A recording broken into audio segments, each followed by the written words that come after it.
গর্ভ অবস্থায় কোনো মহিলা যদি 4টি সূরা বেশি বেশি পাঠ করতে পারে, ওনার সন্তান মেধাবী, সুন্দর এবং সৎ চরিত্রবান হবে ইনশাআল্লাহ। এই 4টি সূরা মা বোনদেরকে বলবো, যারা প্রেগনেন্ট, যারা গর্ভ অবস্থায় আছেন, আপনারা বেশি বেশি পাঠ করবেন। প্রয়োজনে এটা অন্যদেরকেও আপনারা শোনার সুযোগ করে দিবেন, আমল করার সুযোগ করে দিবেন, এটা জানাবেন।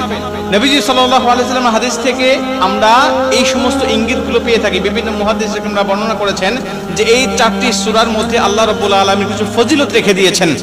এই ফজিলত অনুযায়ী কোনো মহিলা যদি গর্ভ অবস্থায় বেশি বেশি পাঠ করতে পারে, তাহলে এর একটা ইফেক্ট তার সন্তানের উপরে পড়ে। বর্তমান বিজ্ঞান বলছে সন্তানের বয়স যখন 22 সপ্তাহ থেকে 32 সপ্তাহ পর্যন্ত হয়ে যায়, তখন মায়ের পেট থেকে সে বাহিরের সবকিছু শুনতে পারে। মা কি করছে, মা কি বলছে, এটা সে শুনতে পারে। এমনকি বিজ্ঞান বলছে যে সন্তান মায়ের পেটে থাকা অবস্থায় যেটা শুনেছে, বাহিরে আসার পরে ওই আওয়াজটা সে তালাশ করতে থাকে, ওইটা শুনলে সে শান্ত হয়। আর নবীজি বলছেন মা যদি কোরআন তেলাওয়াত করে, এই কোরআনুল কারীমের একটা ইফেক্ট সন্তানের উপরে পড়ে যায়।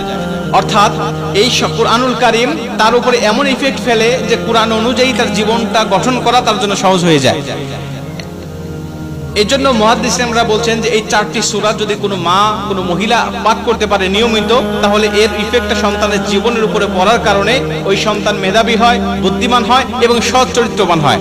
যেমন প্রথম নম্বরে তারা সাজেস্ট করেছেন সূরাতুল লুকমান তেলাওয়াত করার জন্য। সূরাতুল লুকমান তেলাওয়াত করলে তারা বলেন যে সন্তান তীক্ষ্ণ মেধার অধিকারী হবে এবং হিকমতওয়ালা হবে, তার অনেক হিকমত থাকবে, জ্ঞান আল্লাহ পাক তাকে দিয়ে দিবেন। কারণ আমরা জানি এই সূরাতুল লুকমানের মধ্যে লুকমান তার আলোচনা করা হয়েছে, যিনি ছিলেন অনেক হিকমতওয়ালা, অনেক তীক্ষ্ণ বুদ্ধি সম্পন্ন। আল্লাহ তাকে হিকমত দান করেছিলেন, জ্ঞান দান করেছিলেন। অতএব এই সূরাটা বেশি বেশি পাঠ করবেন।